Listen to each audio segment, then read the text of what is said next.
What do you believe was the significance of the Second Amendment to the U.S. Constitution at the time it was ratified, and how does the Second Amendment practically and meaningfully apply to U.S. citizens today?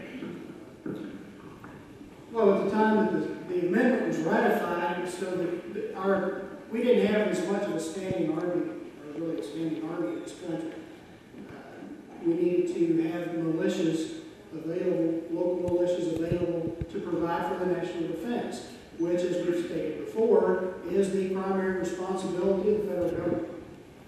I believe that, and do support the Second Amendment. I believe it is the right of every American citizen, as stated in the Second Amendment, to own firearms. And I support that amendment, unlike our current Congressman, Mr. Yarmouth, who has stated that it is his goal to change the Second Amendment to not allow us to have and hold firearms. I'm a strong supporter of the Second Amendment. I'm a lifelong gun owner and hunter, and I will fight to preserve your rights to own firearms. Thank you very much. Mr. Jeffries.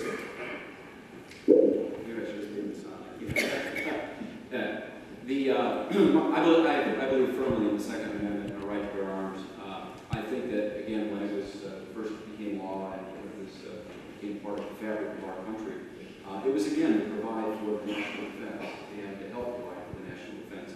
And I do believe that our national defense is firmly rooted in our Second Amendment rights. And one of my favorite sayings is, or favorite quotes is, back in World War II, the admiral in the Japanese Navy was quoted as saying, his name was the Admiral Sukuru Yamamoto, and he was quoted as saying that you cannot invade the mainland of the United States. There will be a rifle behind every blade of grass. And so there's a perception of us being strong as a country, that we are fundamentally able to defend ourselves. The second part of that I think is more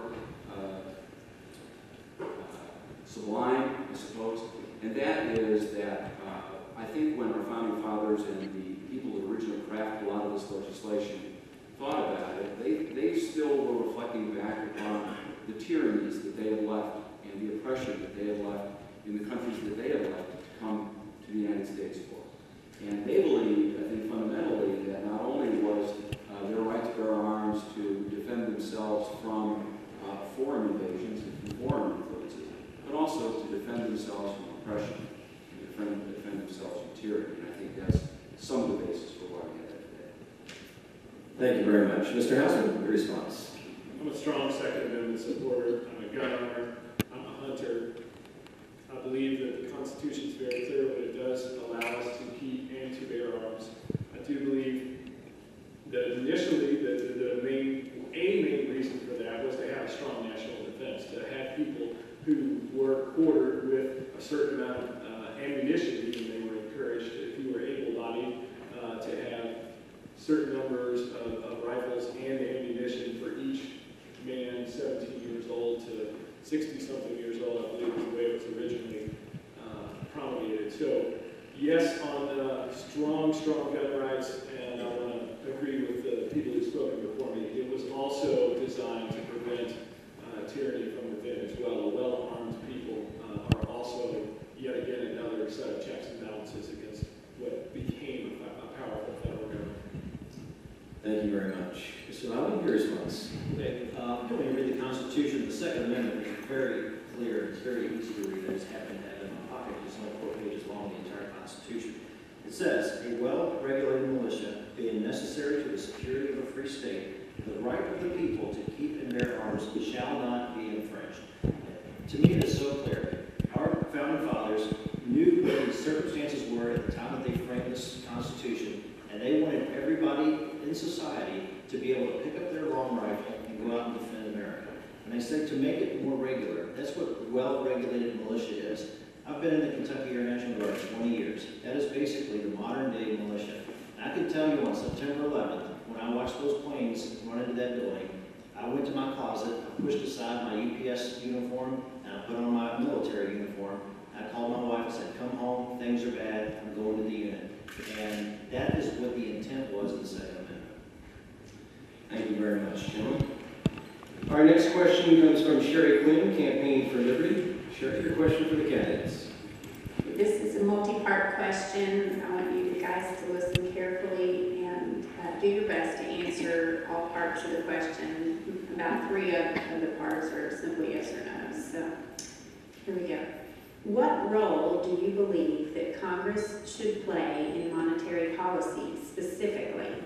Do you believe that the Federal Reserve Bank, a private multinational entity, should be controlling our money supply and interest rates? Do you believe that the Federal Reserve should be required to be transparent through audit? Would you support an audit of the Federal Reserve? Why or why not? I would like to begin my questioning with Mr. Reeds. No, yes, and yes. Thanks for the question. I don't mean to be glib. The role of Congress, I think, in terms of monetary policy in the United States, Congress is really essentially the financial arm of government and is really charged with A, setting and determining taxes, and then B, determining how those taxes will be spent and allocated across the United States. And then beyond that, they've got several institutions vis-a-vis the Federal Reserve, et cetera, that they have engaged in order to affect that policy.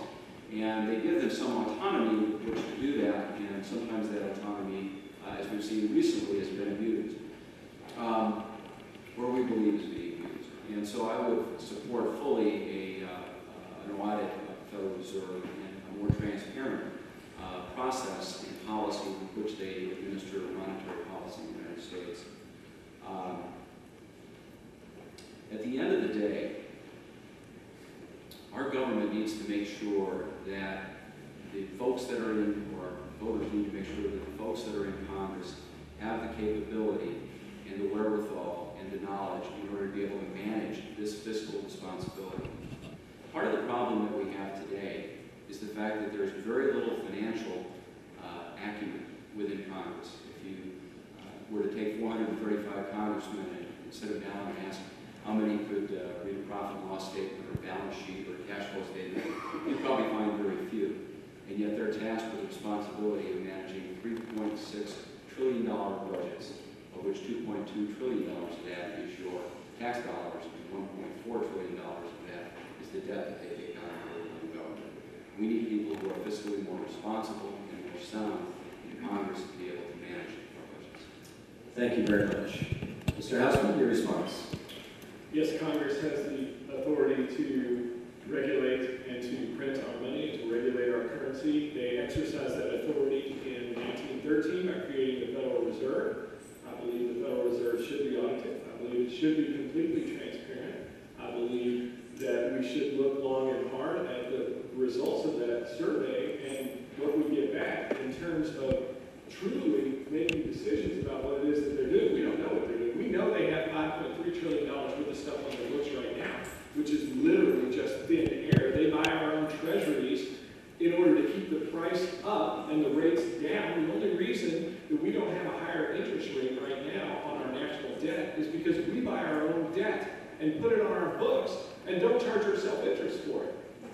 And if you were the people that were in the market competing for our debt, it seems to me you'd be pretty upset that your person that you're buying it from is also buying it and changing your price. So we definitely need to get to the bottom of what the Federal Reserve is doing. They have far exceeded their mandate, their original mandate, which was to try to control money policy in order to stem inflation. Now, we've had more inflation since 1913 when the Fed was enacted than in the 200 years or the 170 years of the country before that. So, you know, what would have happened without them? I don't know. But until we know what's exactly on their books and what they've been doing with your money, other than just hiding it, for lack of a better way of putting it, we'll make a good decision once we see what the audit Fed bill does. I'd be honored to co-sponsor that bill. I'd love to see it passed. Thank you very much.